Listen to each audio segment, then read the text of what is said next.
are you? And where are you going? What do you want?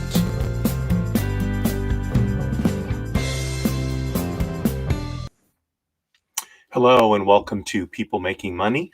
I'm your host, Kevin Bemmel, and I'm here every Wednesday at 10 a.m. Pacific time to talk about job hunting, building and growing a business, building wealth, all the financial and professional aspects of our lives, or the work aspects of our lives. So today I'm going to talk about how how you can learn to start a business.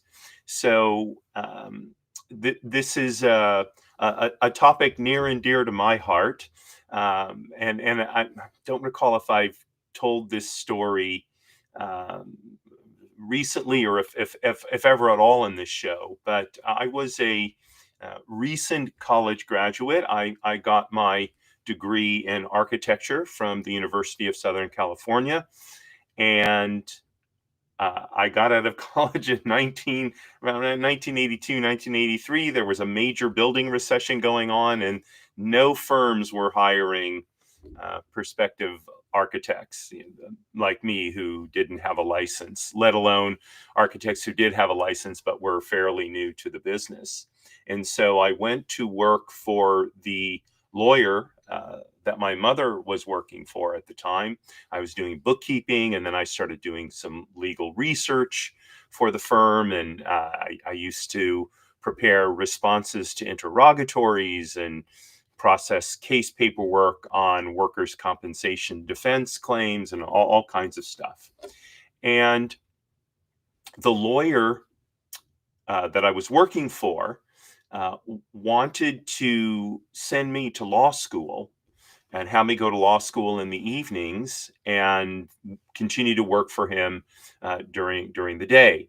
Part of it, I think, was his associate who specialized in intellectual property law, which was quite interesting. So I had done legal research for him that was pretty complex. Intellectual property law is a complex area of the law, and he was, not to be immodest, he was impressed by the research that I did, and how accurately I had summarized the research, and I told him, no, if I go back to college, I think I'm going to get an MBA. And he said to me, look, do yourself a favor.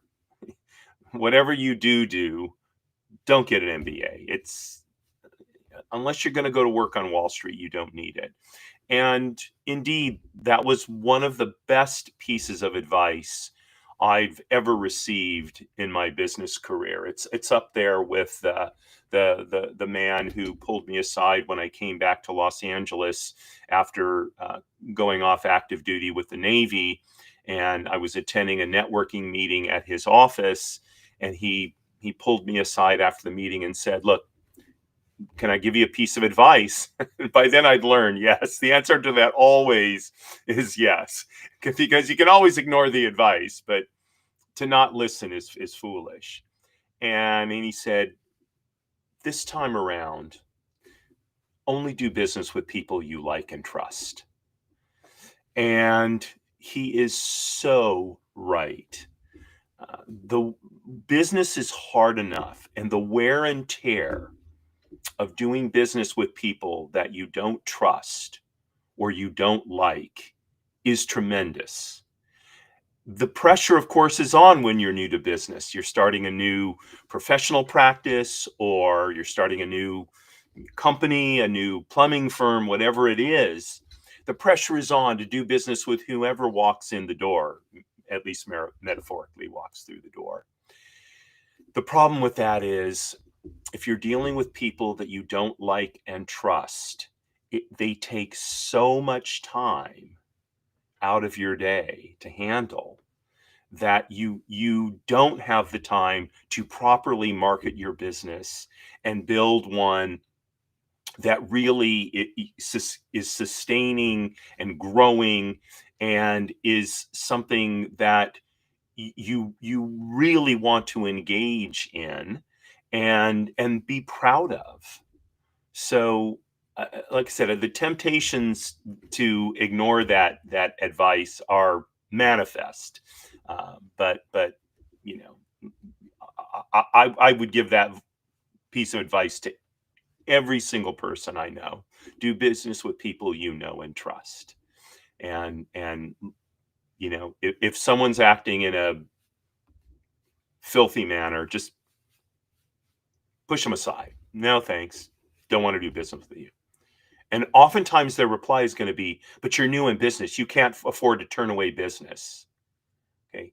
That's their way of saying, I'm going to abuse you. I'm going to take advantage of you because I know that you're weak and helpless and I can dominate you. That's what they're saying to you when they make that statement.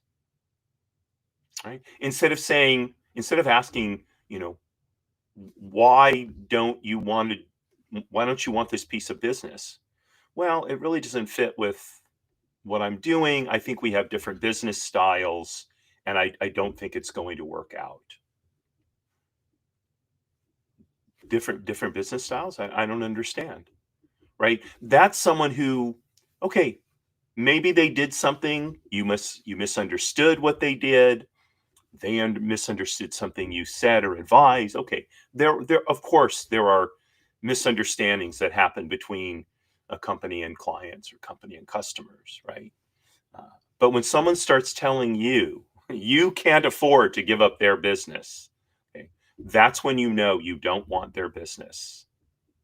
So, so where do you learn these kinds of lessons and all the other myriad lessons that you need to know to start a business, right? So, for me, as I've already noted, I did not get an MBA. I did not go to business school. I went to architecture school.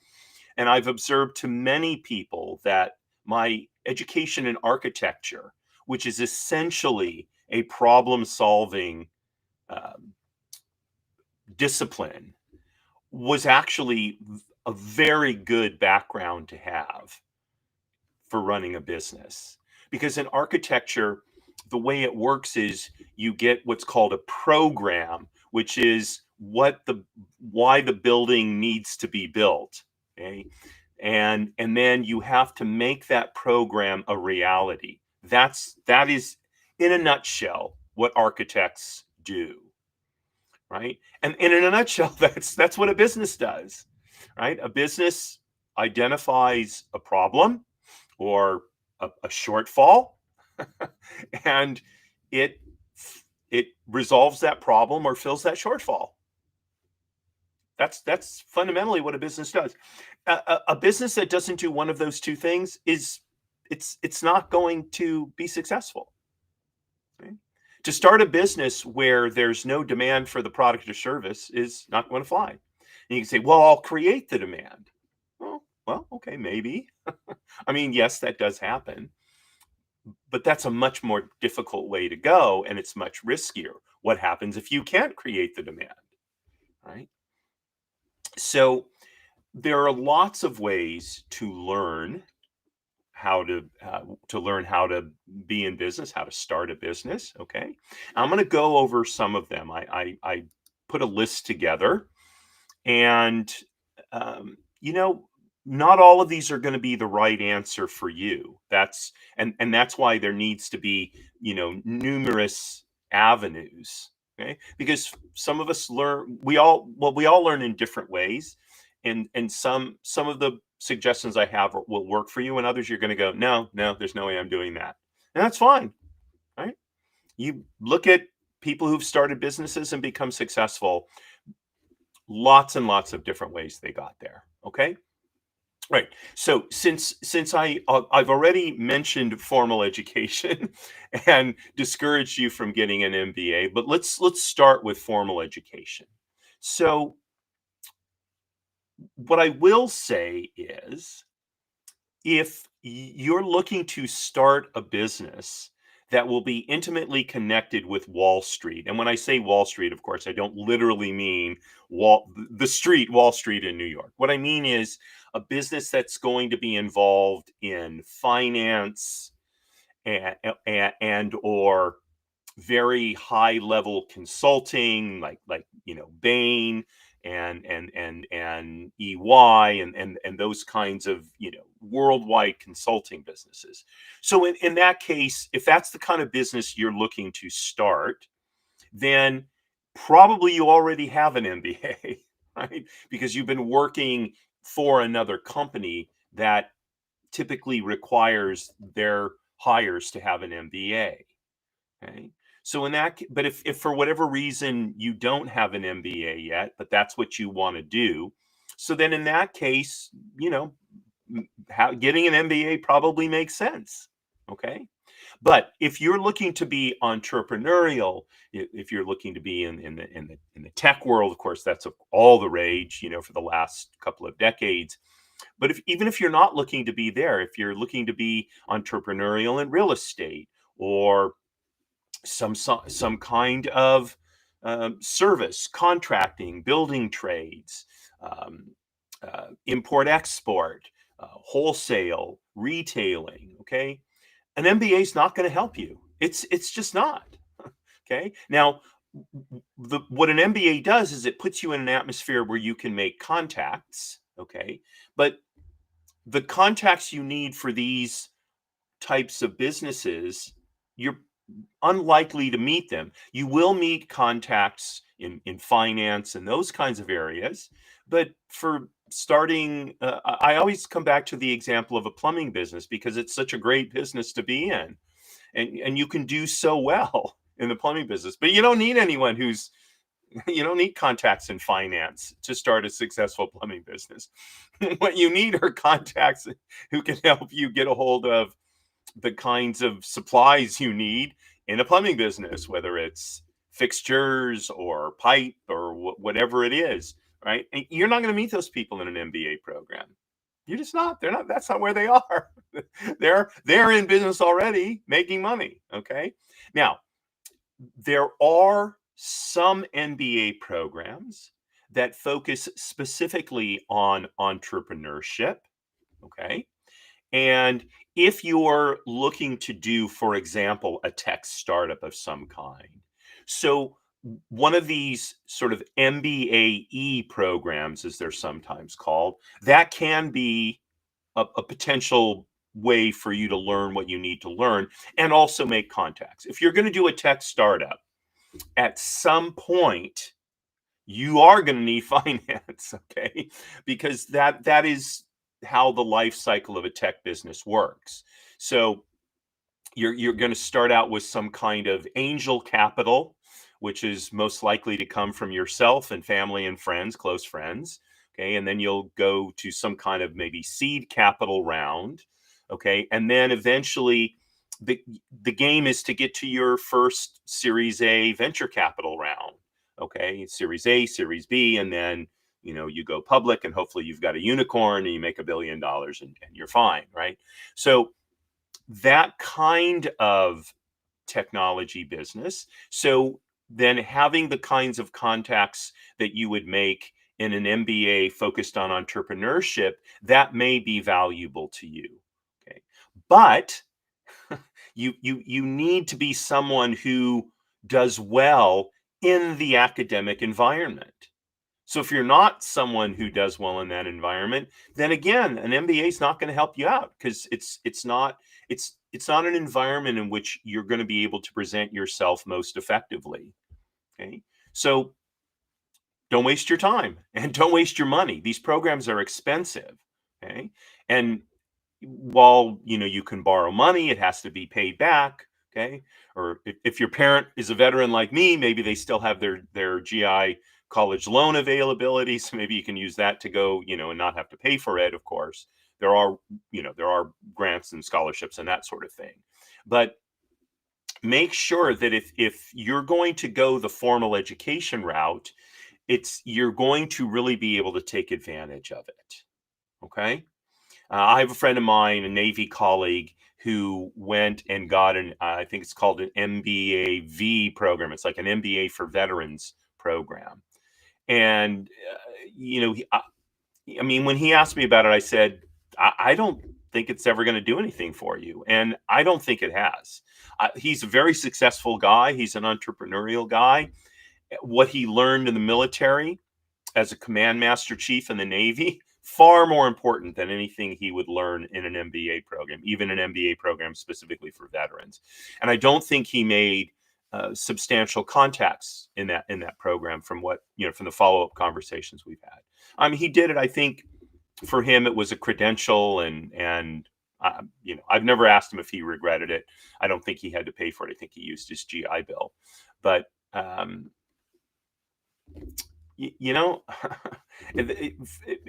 the temptation to say I've got to get an MBA, resist that temptation, okay, unless the facts are clearly supporting it, okay. And it's the same thing, by the way, with a bachelor's of business administration, a BBA, all of that. It's really all kind of the same, in the same category in that sense. So, look, the pros are it's a structured learning environment.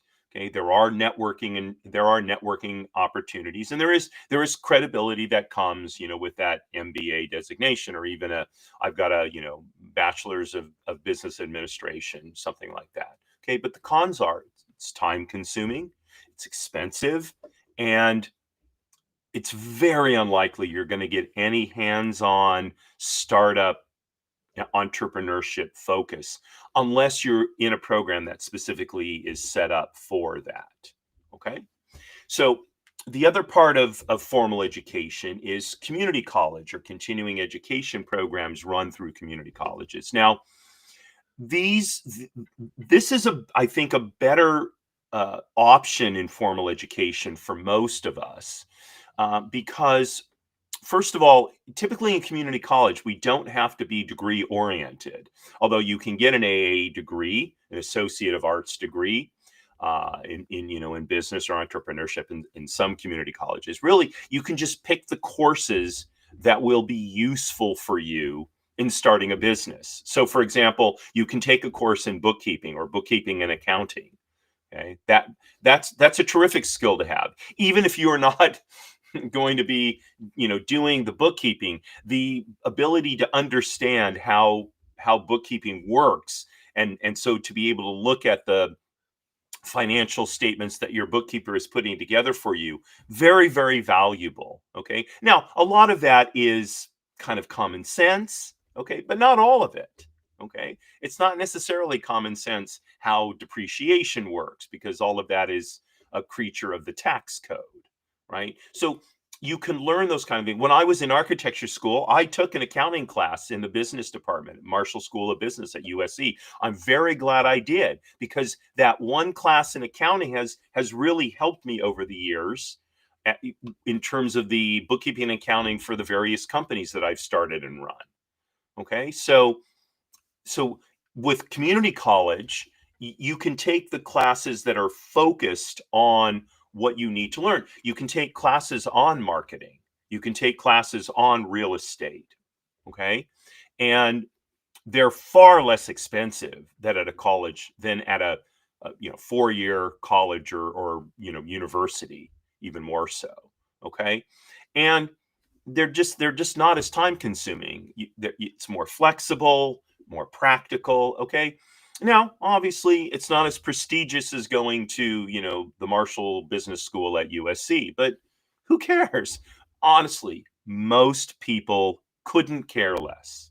The only people who care are the big Wall Street banks, the big international consulting firms, and by the way, they care less today than they did 10 or 20 years ago.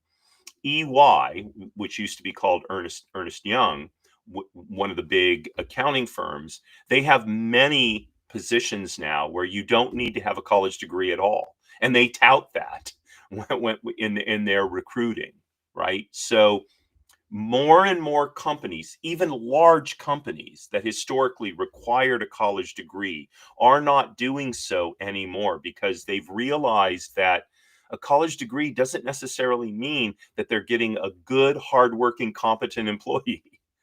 Okay, so use college, whether it's community college or or something, higher than that. Use it to your best advantage and how it fits your goals. Okay. Don't let the college craft what you get. That's not going to help you. Okay. Craft what you need from the college and then find a setting where you'll get that. Okay. All right. So that's formal education. Uh, Somewhat similar these days, because so much of formal education is online courses. The difference is there are lots of online courses that are available, okay, but they're not necessarily being done, or they're not being done by colleges, universities, etc. Okay, uh, for example, Kaplan. Okay, Kaplan has tons and tons of great courses, oftentimes very practical. Now, most of Kaplan's courses are for getting some kind of license. So, especially if you're going to build a business based on a license, whether it's a real estate license, an insurance license, professional fiduciary license, like me, please come into our profession. We need more people. Anything like that, where you have and where you're required to do periodic continuing education. Okay, so I think when I had an insurance license and securities licenses, I took a large number of Kaplan's courses, and I thought most of them were good to truly excellent. Great information, well presented. Okay, it was serious learning. It wasn't the kind of stuff just click through it as fast as you can so you can get done with your CE and submit it to renew your license. No, and believe me, I'm hard to please when it comes to education. I've been a teacher for more than half a century now. Okay, it's officially over half a century as of last year, because I started teaching when I was 13. So there are other platforms out there. Now, you do have to be careful. There's lots and lots of stuff out there, but what are the credentials of the organization? What are the credentials of the person doing the teaching? Do they really know what they're talking about, et cetera, et cetera? Okay, so there are things like Coursera, Udemy, LinkedIn Learning, Skillshare. There's lots of platforms, and not all these platforms vet the people who post classes there. Okay. On the other hand, oftentimes they're not very expensive. Okay. So, like, one of the nice things about Kaplan is you get access to virtually everything for maybe a few $100s at most. Okay. And you'll get access to for a year. So you can just churn through the stuff and get all that knowledge very inexpensively, less inexpensively than community college. Especially these days, community college has become more expensive. And for these other things, LinkedIn Learning, Coursera, however it's pronounced, right? Oftentimes the courses are pretty inexpensive. Okay. And so you can try them out, and see if it's good. And if it's not, all right, well, see, if you spent $25 on it and it's no good, well, all right, you learned a good lesson for $25. Okay. So check out these online courses. Look for ones that you think will be valuable. Later in the episode, I'm going to talk about the things you should learn, right? So you can fill in gaps in your knowledge by looking for online courses. Now, I have a real estate license, and I need to do continuing education, right, to keep that license.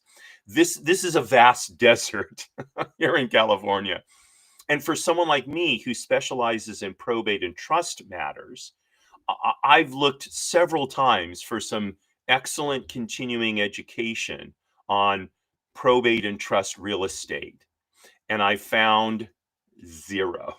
Okay. So for all you people out there who want to do some content creation, right, please do something on, high quality on real estate for probate and trusts and get it qualified for continuing education for the I think million people who have real estate licenses here in California. So sometimes you're just not going to be able to find what you want. By the way, there is excellent education available online for people in my field. So, for example, the American Bankers Association has an outstanding certificate program, much better than anything you would get at any college, university, anywhere else. Okay, now it's not cheap. I think it's a couple of $1,000 if memory serves. 1,800 comes to mind. Okay, but you can look for that kind of specialized education for what you're looking to do, and there's a relatively good chance you'll find it. Okay, now think about it. $2,000 versus 40, 50, $100,000 going to a university. I guarantee you, if you were interested in coming into my field, and again, welcome. You're welcome to come in. Let me know if you want to join. We need more people. If you were interested in becoming a professional fiduciary, the $2,000 that you would spend getting the certification through the American Bankers Association is going to be far more valuable than anything you would get from a college or university. That's the reality of education today. Okay, so online courses, great place to look to find learning opportunities. Okay, startups, startup accelerators and incubators. So there's lots of them. The most well-known ones are like Y Combinator, Techstars. But I mean, a lot of cities have created sort of public-private partnerships, and they've started incubators to attract talent, entrepreneurial talent, to their city. So Austin is I talked about the 5 best places, the 5 best cities in which to start a business. I think I talked about a couple 3 weeks ago, if memory serves. So at least 2 of the cities I mentioned, Denver and Austin. And I think I also mentioned Salt Lake City. All 3 of those have a pretty robust incubator and startup accelerator culture there. So those are great environments. Again, depending on what kind of business you want to start, and they typically focus on an industry. Tech being the most obvious one. So if you're looking to start some kind of technology focused business, so being in the startup accelerator and incubator world makes a lot of sense. First of all, they're going to tailor the learning opportunities to what you're doing. Second of all, they're going to have people there on a regular basis that it will be valuable for you to network with. Now, here's the thing about an accelerator and an incubator that's different than formal education, and that is, if you are not comfortable networking, which is an essential skill for pretty much every business, okay, that is a skill they will help you learn. Okay. Now, I know a lot of people believe, no, you've got to be born to be a good networker. That is not true. Okay. I assure you it is not true, because when I was a young man, a boy, a teenager, painfully shy, could not network. Okay. And yet somehow I figured it out. Now I took some classes, not specifically in networking, but I took a boot camp. Shoot, I can't think of the guy's name now. All of a sudden, I went up. I mean, a very famous sales trainer from the 70s and 80s. I took his boot camp, and I took lots of opportunities to just get out there, watch how people did it, and overcome my shyness. Okay. And that's something that they will teach you at accelerators and incubators. Okay. And being in that environment, you will meet other people like you who are shy. Okay. Now, by the way, there's a difference between someone who's shy and someone who's introverted. I'm introverted as well. Okay. It is exhausting for me to be in a networking environment, because as an introvert, other people pull energy out of me when I interact with them. Okay. And so after I'm done networking, I want to go home, you know, take a shower, have my whiskey and soda, have dinner, and go to sleep, and not have to interact with anybody. I'm a true introvert in that sense. Okay, I mean, I can turn on my non-shy self, but I'm still an introvert. An extrovert gets energy from other people. Okay, it's all the extroverts were sucking my energy, which is fine. They're welcome to it. I'm putting myself in that environment specifically in order to meet people, uh, initiate relationships, all that kind of stuff. Okay. So in the incubator environment, you will meet people across the spectrum from extraordinarily introverted like me to extraordinarily extroverted, completely not like me, right? And we can shift. I'm not nearly as introverted today as I was 30 years ago. Okay. And so that's why being in an environment like an accelerator or an incubator can be so valuable, because you're surrounded by people all focused on all having similar goals, okay, and focused on achieving those goals. Okay, so that's another place where you can learn how to start a business. When life brings unexpected changes, managing inherited property shouldn't add to your stress. Magnum Properties specializes in probate and trust real estate management. We handle the complexities while you focus on what matters most. From property maintenance to tenant relations, from legal compliance to maximizing value, we're your trusted partner through every step. Magnum Properties Inc., turning property challenges into peace of mind. Call us today at 213 264 4396 or visit magnumprops.com. Okay, so this is People Making Money, one of the Way to Wow shows, and we're talking about how do you learn to start a business. And I've talked about formal education, I've talked about online courses, and I've talked about startups and startup accelerators and incubators. And I'm going to talk about just a couple of others here that I think are potentially valuable. So another is books, podcasts, blogs, YouTube. Okay, so if you're watching this show, presumably you're doing so because you are interested in learning to start a business. Okay, and I invite you to check out my content, especially the content in my shows, Business Lessons from the Military and People Making Money, because that's focused specifically on helping people who want to start a business. Okay. Now, if you're interested in being in business in the probate and trust world, so then check out my show on my Monday weekly show, Trust and Estates Weekly. Okay. But and I'm just using mine as an example, but there are, you know, just so many great podcasts on starting a business, and also there are books. Now, the thing about a book, and I've read so many books over the years, books on marketing, books on sales, books on how to get an idea, how to name a business or a program that you're starting in your business. Uh, there's so many out there. The nice thing about having a book is you can make notes in the book, you can keep it in your library, you can refer back to it. There are certain books that I refer back to perennially, including the book is called like I'm Awesome. Hello, I'm Awesome. It's a short book on how to come up with a good name for something that you're doing. The writer, she's really just brilliant. That's all I can tell you, right?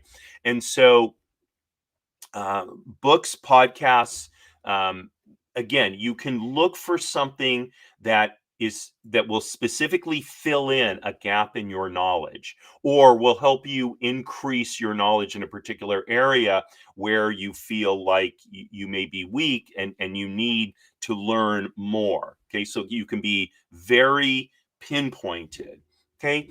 And the other thing about books and podcasts and such is, well, books still relatively inexpensive. I mean, typical book these days is going to be somewhere between maybe $10 and $20. Okay, maybe $30 if you're getting like a really in-depth, finance text or something like that. Okay, podcasts are free, right?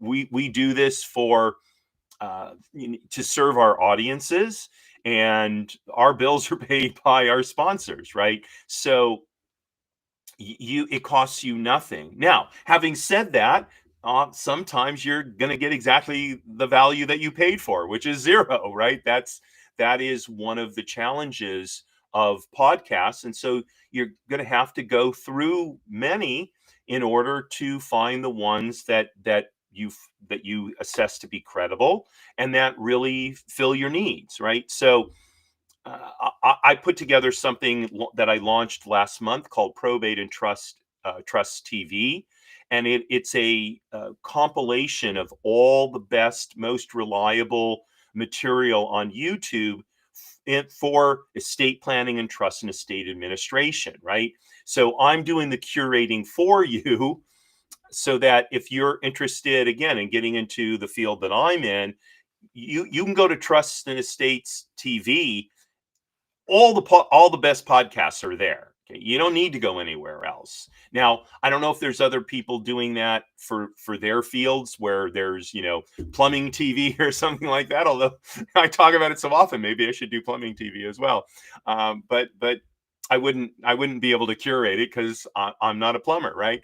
But if you're a plumber, I encourage you to start plumbing TV on YouTube, and look, if there is someone who's done the curating for you, and you believe that person is credible, so then there you go, and you'll have combined it. Probate and Trust TV has got, I think, 10 content creators right now. I'm always looking for new, solid, credible content creators in the probate and trust arena. But like I said, I think I've got 10 right now. They don't all post weekly like my friend Bill Gross and I do, but most of them post at least monthly, and the coverage is comprehensive. Okay, so and I think I hope more people who really want to help others will think about and actually act on putting together a curated channel on YouTube that is targeting a specific area of businesses. Okay, so that's another way to find out. Well, how do I know what I should view, what's credible? That's a way to do it. Okay, another place you can learn is through work experience and internships.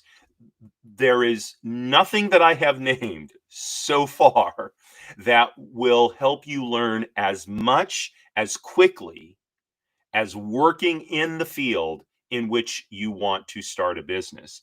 And I would say that if you are contemplating starting a business in a field in which you have no experience, the best thing you can do is go get some experience in that field before you start the business.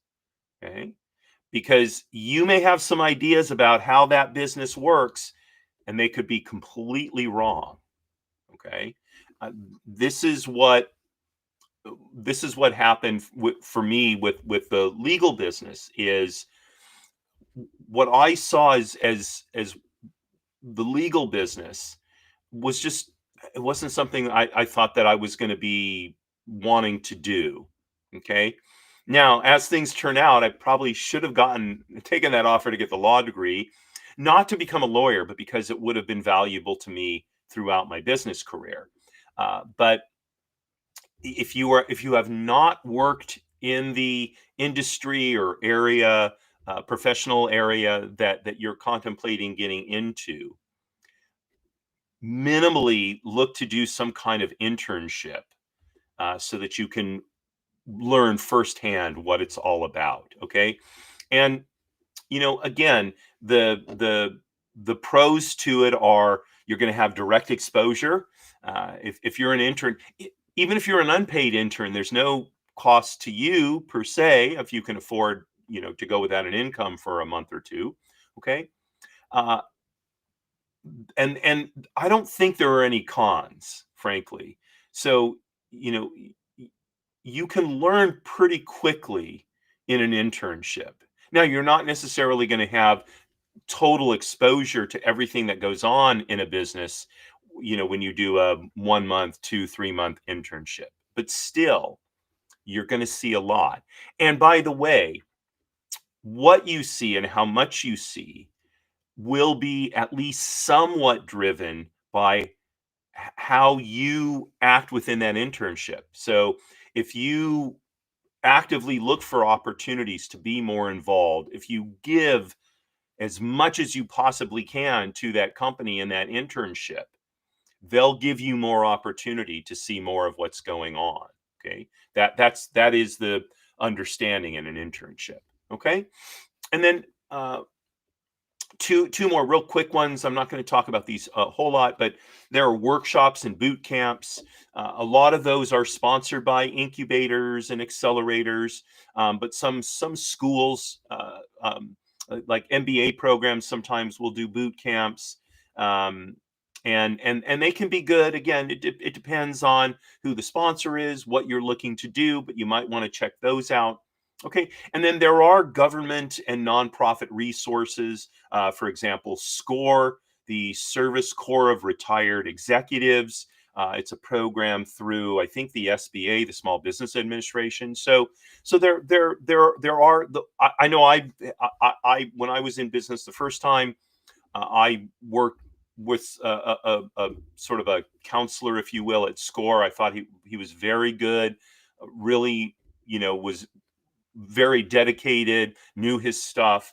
And if you're a veteran, there are veteran business outreach programs, that kind of stuff, through the VA, etc. So you can look for those as well. And on the local level, even better on the local level, because they're going to be more familiar with with what it takes in your location in order to start a business, right? So if you're thinking about starting a business, but you're not sure, then I encourage you to start out with some of the free or very inexpensive options. Okay, because that way you're not making such a huge investment that you get caught in the sunk cost fallacy, which is, well, I already spent this, so now I have to do this other thing because I've spent so much money already, right? So it may be that at some point it will make sense for you to do some learning at a formal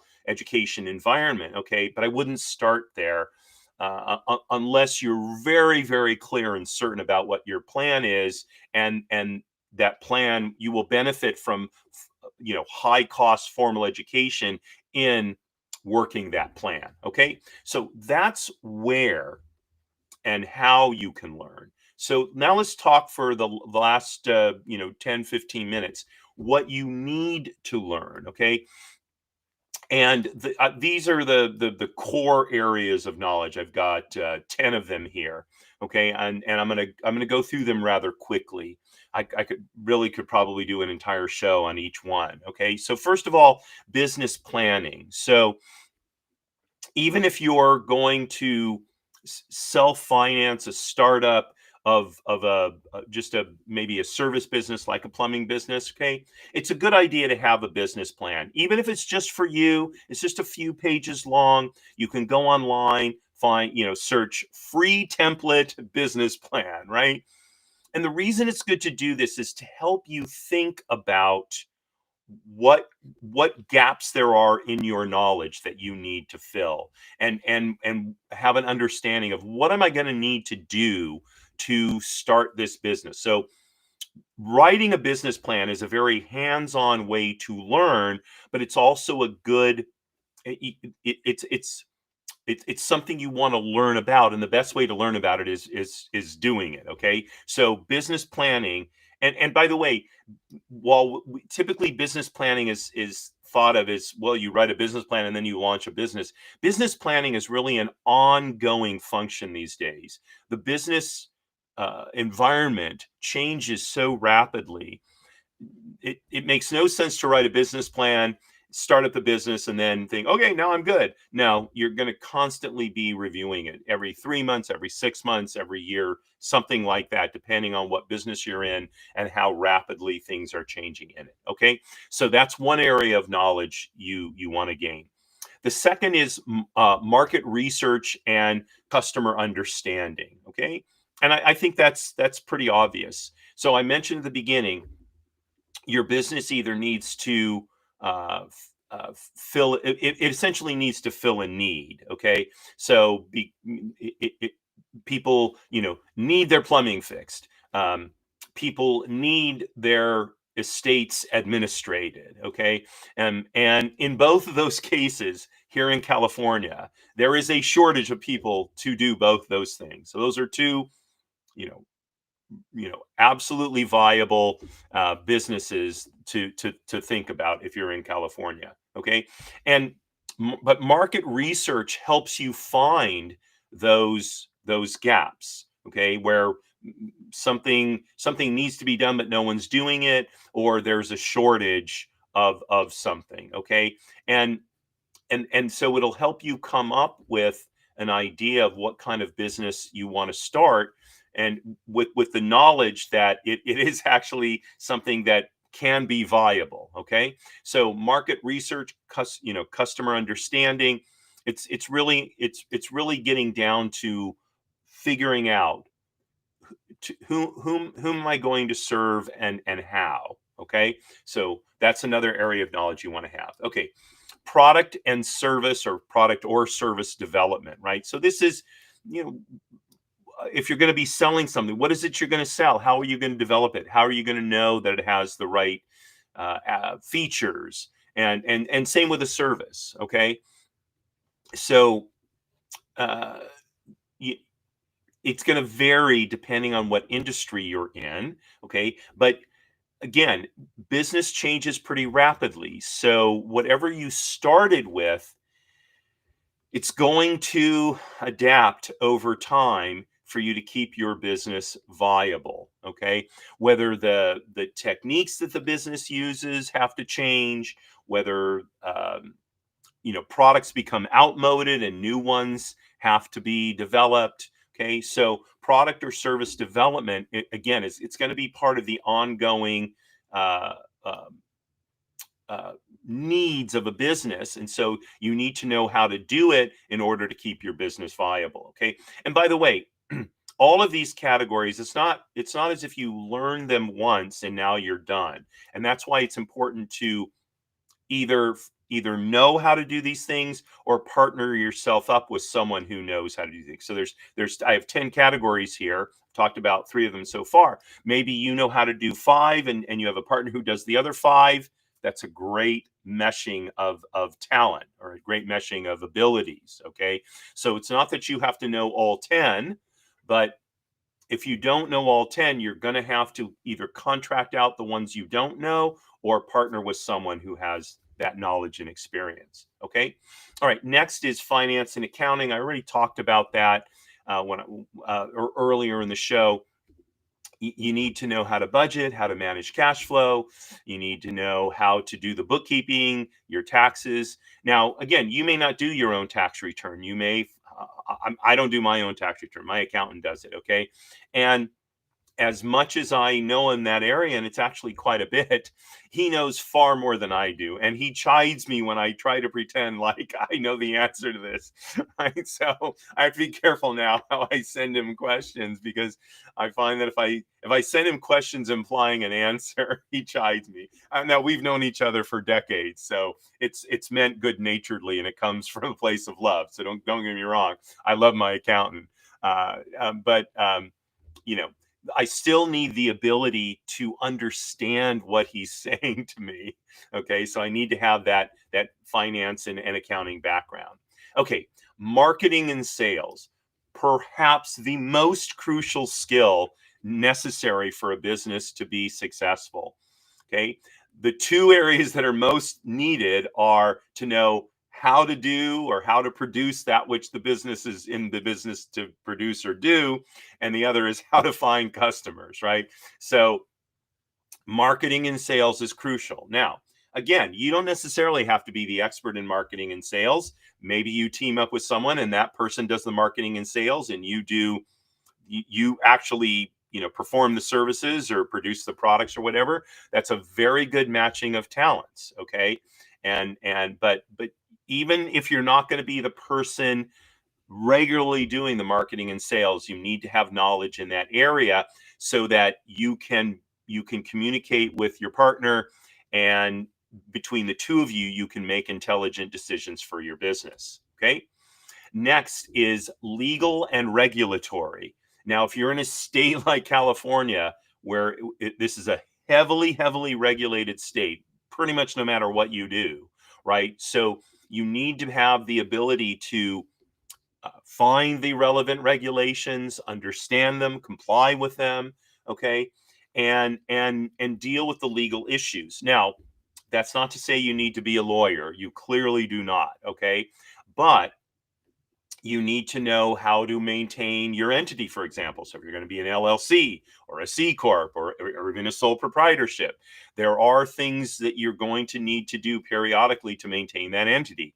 So if you're just going to be a sole proprietor, which means the business is you as a natural person, you're probably still going to operate under some kind of fictitious business name, which means you need to file for that fictitious business name. And then once you've got the filing approved, it needs to be published, and then it needs to be refiled periodically. So, you can say, well, I'm just going to pay people to do that. Okay, you can, but if you're in the early stages of a business and you're not making a lot of money, you may not want to pay people to do that. It's probably less expensive to learn how to do it. And you can go to a video. In fact, I may have done a video. I'm trying to remember if I've done a show on how to file a fictitious business name statement. I think I have. And I just teach you how to do it. So you can watch a video for 30, 40 minutes, okay, and do it yourself. It is not difficult, okay? And having done it once, you're pretty much good to go, okay? All right. Next is operations and logistics. So this is the other core function, right? Marketing and sales, operations and logistics. Those are the two that I mentioned a moment ago, right? So managing suppliers and inventory, setting up workflow systems, taking care of customers, right? All of that is operations and logistics, okay? And no matter how much you know in that area, there's always more to learn.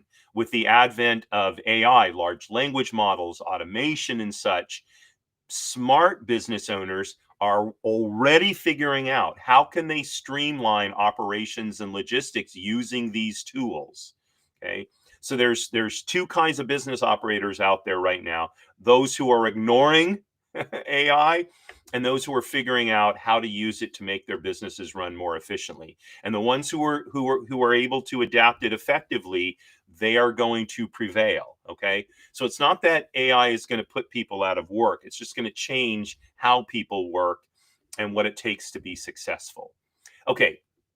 And that leads right into the next area of learning, which is technology and tools, right? So you may need to have software. You may need to have some sort of CRM or bookkeeping software, or accounting software, or e-commerce software, right?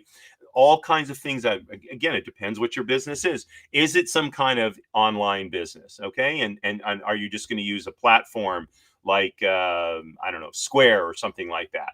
Okay. So, but you're still going to have to know how to use the platform, right? Or you're going to use eBay or Amazon, whatever it is. Okay. So you're going to have to learn that.